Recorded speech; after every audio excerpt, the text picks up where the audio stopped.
नमस्कार, सत श्रीकाल, आदाब। मैं डॉक्टर लोकेश शर्मा, अधिवक्ता जिला एवं सत्र न्यायालय बुलंदशहर पुनः उपस्थित हूं आपके नवीन ज्ञानवर्धक विषय के साथ में। कल मैंने जो वादा किया था उस वादे के मुताबिक मैं आपके सामने उपस्थित हूं और मेरी उपस्थिति संभवतः आपका उस विषय को लेकर के ज्ञानवर्धन करेगी जिस विषय की आपको महती आवश्यकता है। तो मेरे विद्वान अधिवक्ता बंधु, मेरे प्रशिक्षु अधिवक्ता बंधु, समाज के सैद्धांत लोग एवं ऐसे वादकारी पक्षकार विपक्षकार जो लोग माननीय न्यायालय में इस तरह की समस्या को फेस कर रहे हैं, ग्रसित हैं इस समस्या से, तो वो सभी लोगों के मतलब का विषय है। विषय बड़ा इंटरेस्टेड है। मैट्रिमोनियल वाद पे हम पीछे से भी अपना कार्रवाई कर रहे हैं पूरा। अब अगला जो प्रक्रिया आज की है वो भी मैट्रिमोनियल वाद संबंधित है और वो उसी प्रकरण से जुड़ी हुई है जो पीछे की वीडियोस हैं। आपने जो बृहस्पतिवार में वीडियो को सुना देखा होगा, तो उसमें जिस कड़ी को हमने जोड़ा उसी के हम अगले पार्ट को आज हम बना रहे हैं। ये मैट्रिमोनियल वाद, चूंकि पति के पक्ष को मजबूत स्थिति में कैसे रखा जा सकता है, इस विषय को जो और वो सेक्शन 13 तलाक संबंधित विषय पर अपने आप को साक्ष्य एवं अन्य दस्तावेजों के माध्यम से, सबूतों के माध्यम से अपने आप को माननीय न्यायालय के समक्ष प्रबलता के साथ प्रस्तुत कर सके, अपने अधिवक्ता के माध्यम से अपना प्रस्तुतिकरण प्रस्तुत कर सके। इस प्रकार का जो वीडियो है आज, ये बहुत अच्छा वीडियो है और देखने योग्य है। और इस वीडियो को मैं 4 साइटेशंस के माध्यम से, 1 मेन और 3 सुप्रीम कोर्ट की साइटेशंस के माध्यम से पूरा कोट करूंगा, आपको बताने का प्रयास करूंगा। तो बताने से पहले, शुरू करने से पहले मैं आपसे भी गुजारिश करूंगा कि सब जो लोग मुझे वीडियो को देख रहे हैं, मेरे दर्शक बंधु, वो सब वीडियो को लाइक करें, सब्सक्राइब करें और शेयर करें। विषय पे आता हूं। विषय बड़ा इंटरेस्टेड है। एक पति अपनी पत्नी के रूप में जिसका वर्ण करता है, या एक पत्नी अपने पति के रूप में जिसका वर्ण करती है, वो दाम्पत्य जीवन की एक सुचारू गाड़ी का जो वाहन के दोनों पहिए होते हैं, वो एक दूसरे उसी से बंधे हुए होते हैं। इनके बीच में धुरी का कार्य इनके पैदा होने वाली संतान करती है। मेरे विचार से भारतीय संस्कृति में जो पल्लवित, पोषित, पुष्पित जो भी दाम्पत्य जीवन का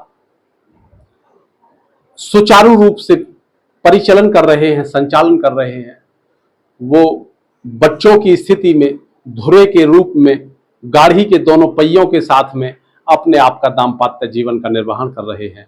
लेकिन जिस स्थिति में कभी कभी कंडीशंस ऐसी हो जाती हैं कि यदि बीच में कोई कुटिलता स्थापित हो जाए या कोई ईश्वरीय मार इत्यादि हो जाए, तो इस समय ये मान लिया जाता है कि उसका गाड़ी का एक पहिया टूट गया है।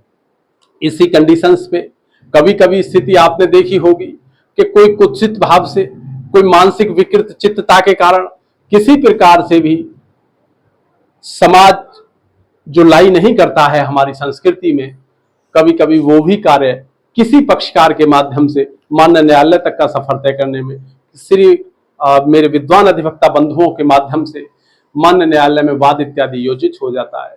मैंने अभी पीछे आपको बताने का प्रयास किया था, कभी कभी जो भी कोई पक्षकार है, मैं खासतौर से उन बेटियों के लिए कहना चाहूंगा कि कभी कभी वो जब सूट फाइल करती हैं तो जो समस्याओं से ग्रसित होती भी नहीं है, उन समस्याओं से चूंकि एक पैटर्न बना हुआ है, उस पैटर्न के आधार पर मेरे जो विद्वान अधिवक्ता बंधु हैं उस पैटर्न को फिल करके और बेटी के सामने प्रस्तुत कर देते हैं। तो कभी कभी क्या है, वो हस्ताक्षर किया और सूट फाइल हो गया। जब WS आया, समन इत्यादि निर्गत हुआ, तो उस समय जो वर पक्ष होगा, पति पक्ष होगा, जब उसे पढ़ेगा तो कभी कभी उसमें ऐसी ऐसी चीजों का उल्लेखन होता है कि जो जीवन में स्वप्निल अवस्था में भी कभी प्रस्फुटित नहीं हुई हो, उल्लिखित नहीं हुई हो, उद्बोधित नहीं हुई हो।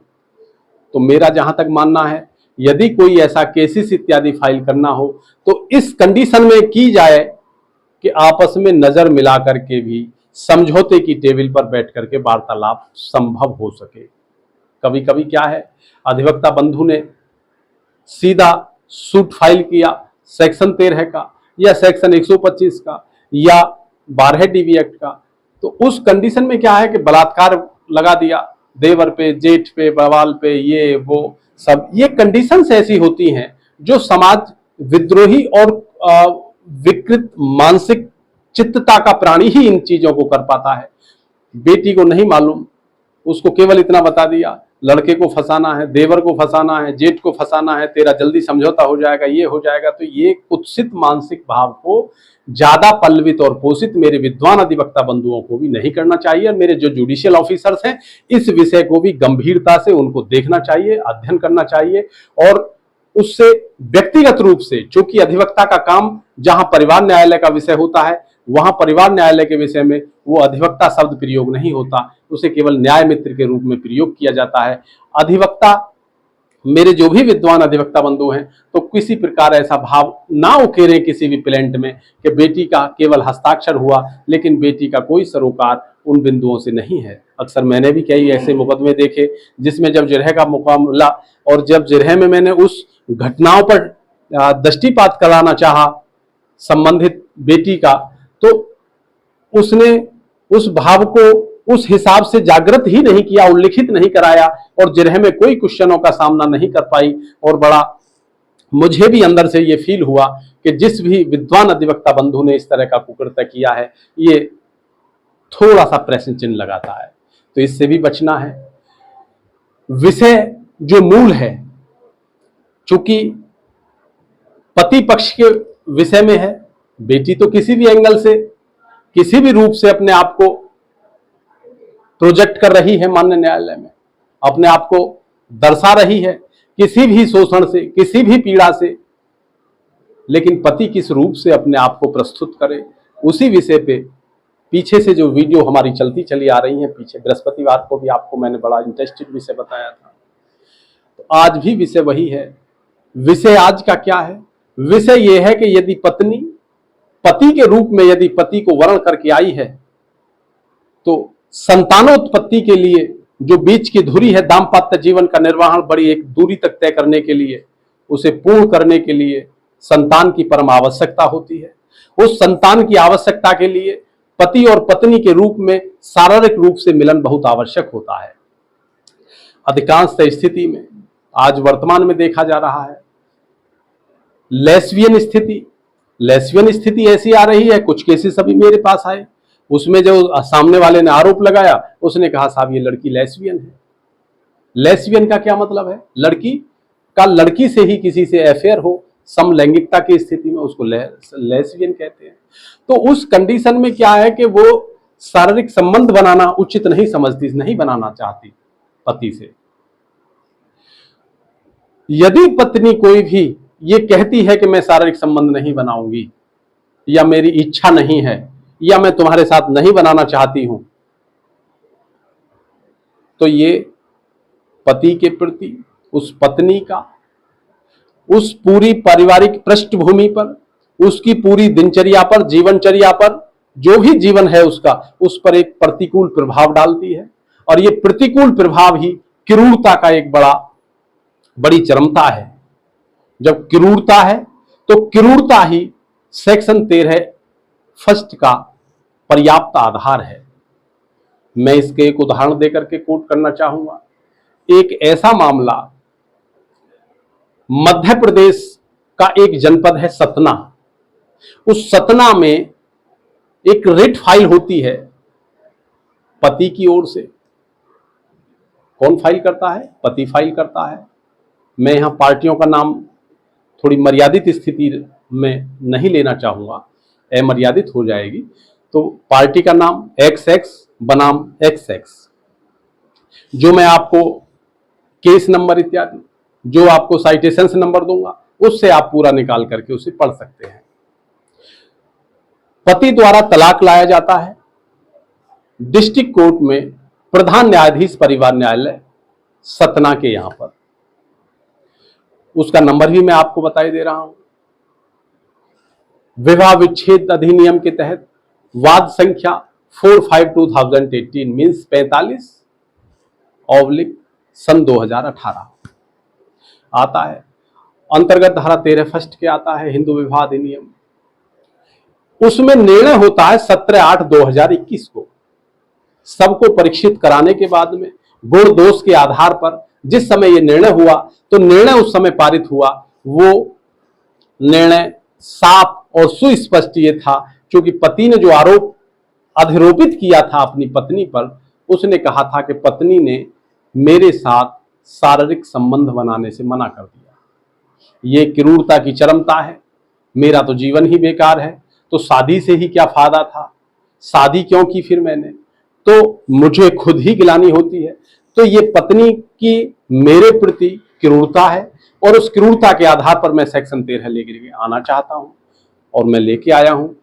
तो गुण दोष के आधार पर पति के पक्ष में सेक्शन 13 डिसाइड हो गया, निर्णीत हो जाता है, मीन्स उनका दोनों का तलाक हो जाता है।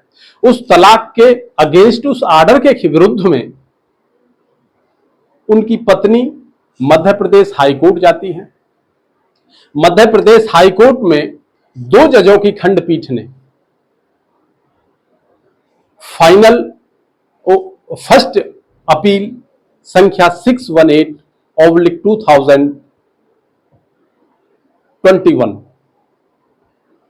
618/2001 प्रथम अपील में आदेश पारित होता है 30/5/2024 को, और 2 जजों की खंडपीठ अमरनाथ केशरवानी और दूसरे जज साहबान सील नागू, इन दोनों की 2 पीठ ने, डबल बेंच ने, जो नीचे प्रधान न्यायाधीश परिवार न्यायालय का जो आदेश था उसको बिल्कुल ठीक माना, उसमें किसी प्रकार की कोई कमजोरी नहीं मानी, और उसको किसी प्रकार की कमजोरी ना मानते हुए उसको जो अपील फाइल हुई उसको डिसमिस कर दिया।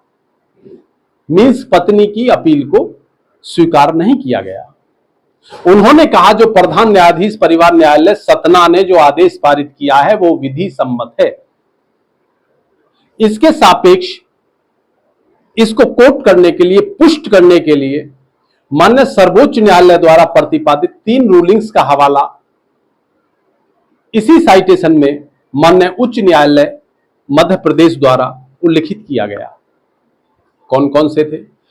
सबसे पहले विजेंद्र सिंह बनाम श्रीमती रेखा, ये 2013 का 2013 में,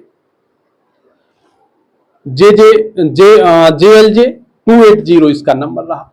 इसी प्रकार Parveen Mehta versus Indrajit Mehta AIR 2002 SC 2582 इसका नंबर है। इसी प्रकार तीसरा जो साइटेशंस फाइल किया, उल्लिखित किया, Naveen Kohli versus Neelu Kohli AIR 2006 Supreme Court 1675 SC 1675।